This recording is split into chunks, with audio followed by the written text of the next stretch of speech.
اس وقت جو مزاحمت ہو رہی ہے، تو فلسطین کے عوام نے، فلسطین کے مسلمانوں نے ہمیشہ مزاحمت کی، اور ان کے ساتھ اگر تاریخی طور پہ دیکھا جائے تو جمعیت علماء اسلام ایک واحد دینی سیاسی جماعت ہے جو فلسطینیوں کے ساتھ اظہار یکجہتی کر رہی ہے، چاہے حضرت مفتی صاحب کا زمانہ ہو، چاہے جمعیت علماء ہند کا زمانہ ہو،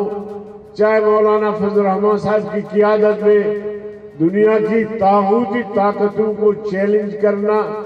یا فلسطینیوں پہ مظالم کے خلاف آواز بلند کرنا،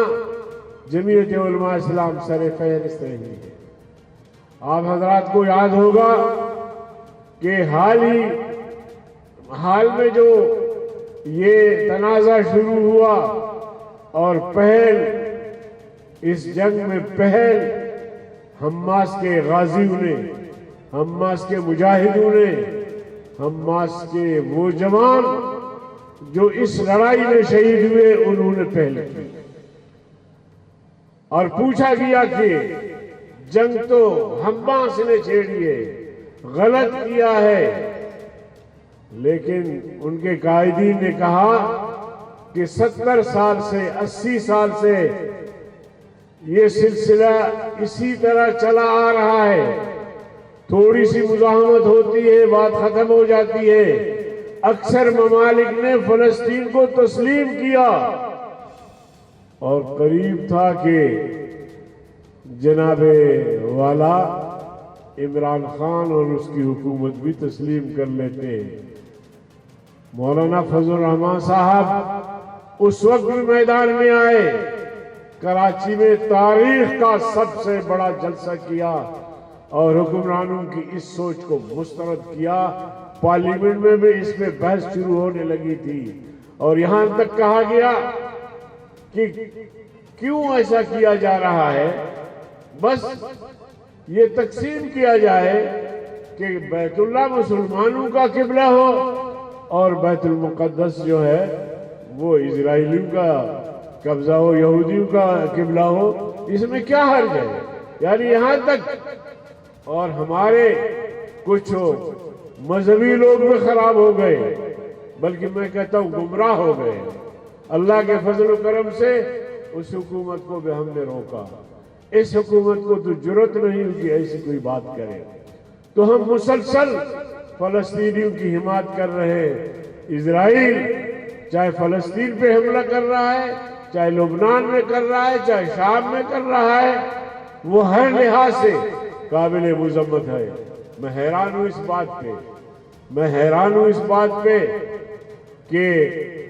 اقوام متحدہ نے اس کو جنگی مجرم، نیتن یاہو کو جنگی مجرم کیوں قرار نہیں دیا؟ ہم جو کہتے رہتے ہیں،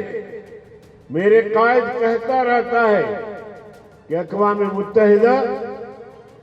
یہ امریکہ کی لونڈی بنی ہوئی ہے، اس سے زیادہ اس کا کوئی کردار نہیں ہے۔ جب بھی اہم فیصلے ہوتے ہیں امریکہ ویٹو کر لیتا ہے تو وہ فیصلے کالعدم ہو جاتے ہیں۔ حال ہی میں ایک فیصلہ ہوا، اس میں بھی امریکہ اور اسرائیل نے پوری دنیا کے اس فیصلے کو مسترد کیا۔ اب دنیا کو بھی ہوش کے ناخن لینے چاہیے، دنیا کو بھی سمجھنا چاہیے کہ اگر یہ اقوام متحدہ ہے، ہم سب کے ووٹ سے اقوام متحدہ کی کارروائیاں چلتی ہیں، ہم سب کے پیسے سے اقوام متحدہ کے دفاتر قائم ہیں، ہم سب اس میں شریک ہیں،